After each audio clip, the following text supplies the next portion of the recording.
si Ibyong Mano si Mang Temyong ang tunay mong ama, ikaw pa rin ang bahala kung anong gusto mong mangyari sa buhay mo.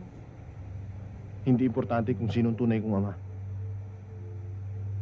Kahit dugo akong kriminal o dugong pusakal, maaari pa rin akong magbago. Oh, bakit blanco itong espasyo para sa father mo? Ay, ano ba? Hindi ko talaga alam eh. Hindi mo alam kung sino tatay mo? Wala ko talagang binanggit yung nanay ko eh. Ano ka? Putok sa buho? Siguro anak ka sa labas, ano? Ganun ba? Ganun na nga ako siguro. Oh, bueno. Pagbibigyan kita, bumalik ka dito. Bibigyan kita ng trabaho. Ganun ba? Kailan man ako babalik? Pagkakilala mo na kung sino tatay mo. Kailangan ko kasi ng kumpleto ang record mo bago kita tanggapin. Buhay pa ho ba ang tatay ko?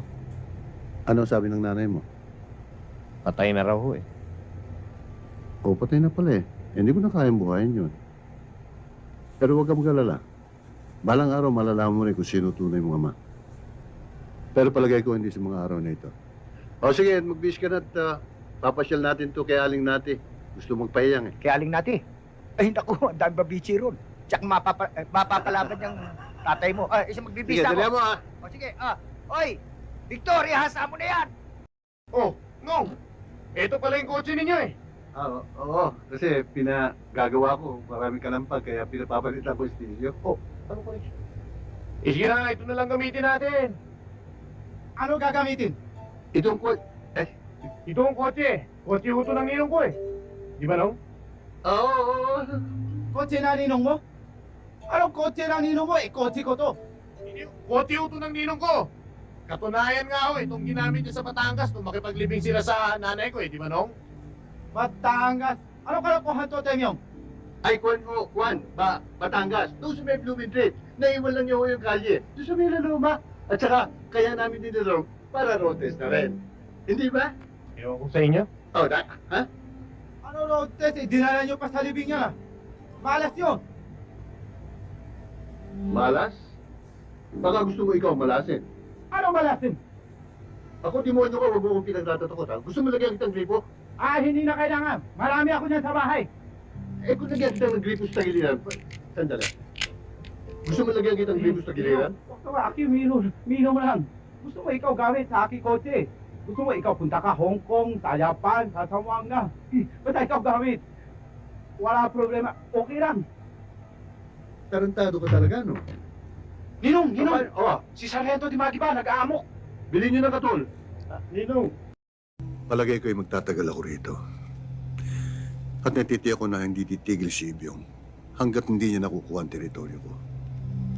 Victor, ikaw na muna ang bahala sa mga trabahong naiwan ko. At tanda mo, kahit anong mangyari, huwag kang bibitiw. May mga tao pa rin ang ninong mo. Tutulungan ka nila. At ikaw muna ang mamumuno sa kanila ngayon. Hindi ko yata kayang gawin yun, Ninang. Kaya mo yon, Victor. At nasa likod mo ko. May gumugulo pa ho sa isipan ko eh. Ano yun? Ama ko raw ho kasi si Ib yung toothpick. Love, pakikuha mo nga ako ng tubig.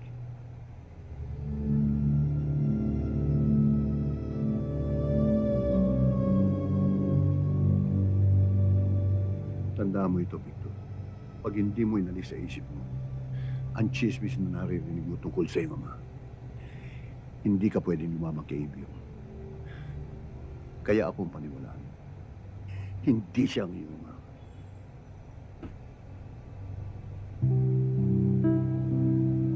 Mabuti pa, Victor. Umuwi ka na. Maiwan muna ako dito at magbabantay ako sa ninong mo. Tutuloy na ho ako, no? Mag-ingat ka, ha? Sige ho.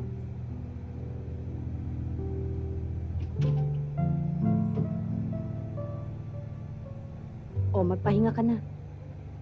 Love.